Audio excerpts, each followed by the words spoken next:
சாமி வாழ்க்கை கஷ்டமா இருக்கு, வாழ்க்கை வாழவே முடியல, தொடர்ந்து பண பிரச்சனை, தொடர்ந்து பொருளாதார பிரச்சனை, வீட்டுல பிரச்சனை, இந்த மாதிரி பிரச்சனை மேல பிரச்சனை வந்துகிட்டே இருக்கு அப்படின்னு சொல்ல மட்டும் தெரியுது.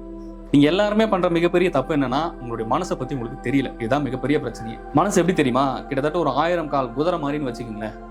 அது ஒவ்வொரு நொடியும் அப்படியே உள்ளுக்குள்ளார தாட்ஸை உற்பத்தி பண்ணிட்டே இருக்கும். அந்த தாட்ஸை நீங்க செயல்படுத்த வினைகள் ஓப்பன் ஆகி போயிட்டே இருக்கும், லேயர் பை லேயர். அந்த கான்செப்ட் புரிஞ்சுதானே எளிமையா உங்களுக்கு எல்லாம் புரியும். அப்படி அந்த லேயர் ஃபார்ம் பண்ணி ஒவ்வொரு லேயரும் ஒவ்வொருத்தருக்குள்ள தரக்க வினைகள் உற்பத்தி ஆகிட்டே இருக்கும், குட்டி போட்டுக்கிட்டே இருக்கும். கிட்டத்தட்ட வினைகள் அப்படின்றது இந்த மீன் வயிற்றுக்குள்ளார இருக்கிற குஞ்சுகள் மாதிரின்னு வச்சுக்கோங்களேன். ஒரே பிரசவத்துல 1000 குட்டி போட்டுரும். அந்த மாதிரி ஒரே பிரச்சனைக்குள்ளார நீங்க ஊடுருவிட்டீங்கன்னா, ஒரே ஒரு விஷயத்தை நீங்க அப்படி திறந்து விட்டுட்டீங்கன்னா அங்கிருந்து வினைகள் ஆரம்பிச்சிடும். அப்படிதான் எல்லாரோட லைஃப்ல நடக்கும். நீங்க என்ன பாருங்க, ஏன்னா நீங்க பண்ற மிகப்பெரிய மிஸ்டேக் என்னன்னா, ஒவ்வொருத்தருமே தன்னுடைய வழிகளில் வழியை தேடுறீங்க. இதுதான் மிகப்பெரிய பிரச்சனை. பிரச்சனையிலே பிரச்சனை எதுனா, தன்னுடைய வழிகளில் வழியை தேடுறதுதான் மிகப்பெரிய மிக மிக மிகப்பெரிய தவறு. இதுதான் ஒவ்வொருத்தரும் செஞ்சுக்கிட்டு இருக்கு. ஏன்னா மனசு சாதாரணமா இருக்கும்போது ஒரு நல்ல செயல்கள் உங்களுக்கு சிந்திக்காது. ஒரு வழி இருக்கு, நான் ஒரு வழியில சிக்கிட்டேன் போது அந்த மனசு பாத்தீங்கன்னா அதீதமான வழிகளை தேட ஆரம்பிக்கும். அதுல இருந்து எப்படியா தப்பிக்கணும், அங்கிருந்து ஏதாச்சும் ஜம்ப் பண்ணணும், அது இது பண்ணி எதிரியாச்சும் ரிலீஃப் ஆயிடும். கிடையாது, அப்படிலாம் கிடைக்காது. ஏன்னா வழி என்பது வினை. அது வினையினுடைய பயன் தான் வழி.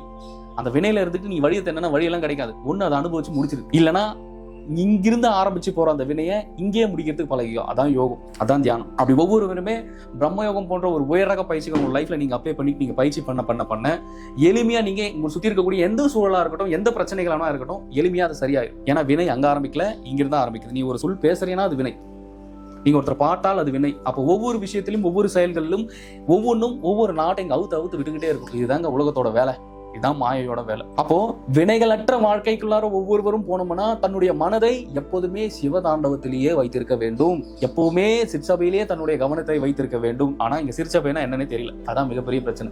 அது ஒரு வீடியோல விளைக்கிற முடியாது. எல்லாருமே சொல்றாங்க புருவ மத்தி தான், புருவ மத்தியத்துலதான் இறைவன் இருக்காரு. புருவ மத்தி தான் எந்த இடம் தெரியலையே.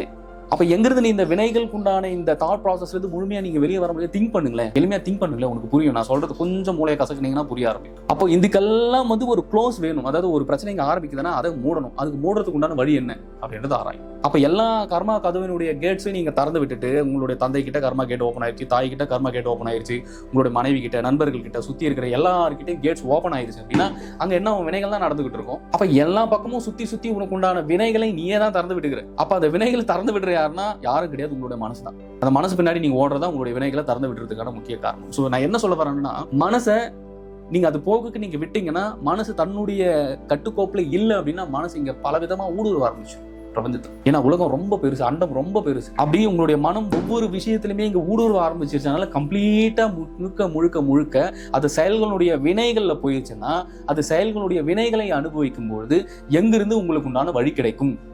அதுதான் சொல்றது. வழி அனுபவிக்கும் போது வழி கிடைக்காது. அப்படி நீங்கள் வழி அனுபவிக்கும் போது வழி கிடைக்குதுன்னா அது தற்காலிக வழியா தான் இருக்கும். ஒரு நிரந்தரமா அந்த பிரச்சனையிலிருந்து நீங்க வரக்கூடிய வழியா இருக்காது. அப்போ ஒவ்வொருவருமே உங்களுடைய வழிகளை கடந்துடணும். இந்த வழிகள் இல்லாத ஒரு வாழ்க்கையை வாழ்ந்தணும். ஒவ்வொருவருமே சரி, மரணத்தை கடந்த ஒரு பேரின்ப வாழ்க்கைக்குள்ள ஒவ்வொரு ஆன்மாவும் ஒவ்வொருத்தரும் போனோம் அப்படின்னா ரொம்ப சிம்பிள் தான். மனசை தன்வசப்படுத்தி மனதை தன்னுடைய கட்டுக்கோப்பில் வைத்து இறைவனிடத்திலே பரபிரம்மத்திலே ஒவ்வொருவரும் ஐக்கியப்படுத்தும் பொழுது ஒவ்வொரு உண்டான வினைகள் அந்த இடத்துல தீர்ந்து ஒவ்வொருடைய வினைகளற்ற ஒரு வாழ்க்கைக்குள்ளார போகும்போது ஒவ்வொருடைய வாழ்க்கையும் இனிக்கும், ஒவ்வொருடைய வாழ்க்கையும் பேரின்பம் என்னும் பெருஞ்சுவைக்குள்ள கூட்டு போகும் பிரபஞ்சம். இதுதான் நிஜம். அப்படி யாருன்னா செய்றீங்களா? ஒரு 5 நிமிஷம் அமைதியா ஒரு இடத்துல உட்கார முடியுதா? ஒரு 10 நிமிஷம் அமைதியா உட்கார முடியுதா? கிடையாது. ஏன்னா மனசு ஓடுது, அது பாட்டுக்கும். மனசு ஒரு இடத்துல உட்கார மாட்டேங்குது. மனசு வினை வேணும் ஓடுது. அப்ப மனசு வினைகளை அனுபவிக்கிறதுக்கு அது தயாரா இருக்கு. ஆனா நீங்க சம்பந்தமே இல்லாம அதுல சிக்கிறீங்கல்ல, அது பின்னாடி போய். அப்போ ஒவ்வொருவருமே தன்னுடைய மனதை ஒரு ஆழ்ந்த உணர்வு நிலைக்கு ஒவ்வொருவரும் சரி, பிரம்மயோகம் போடுற குரு பிரம்மானந்த ஸ்ரீ சிவபிரபாகர சித்தயோகி சுவாமிகள் அவர்களுடைய உயர்ந்த அருள் கருணையோட சொல்லிட்டு இருக்கேன். பயிற்சியை எடுத்து ஒவ்வொருவரும் பயிற்சிக்குள்ளார ஊடுருவும் போது எளிமையாக உங்களுடைய ஒவ்வொருவருடைய கர்மாவிலிருந்தும் எளிமையாக வந்துடலாங்க ஐயா. எளிமையான வழி கிடைச்சிடும். இந்த கர்ம வினைகளை குறைக்காம நீங்க உங்களுடைய வாழ்க்கையை மாத்திரணும், வழிகளற்ற ஒரு வாழ்க்கைக்குள்ளார நீங்க போயிடணும் அப்படின்றது ரொம்ப கஷ்டம். ஏன்னா வழிகள் வந்துகிட்டே இருக்கும். உங்களுடைய கடைசி நொடி வரைக்கும் வழிகள் வந்துகிட்டே இருக்கும்.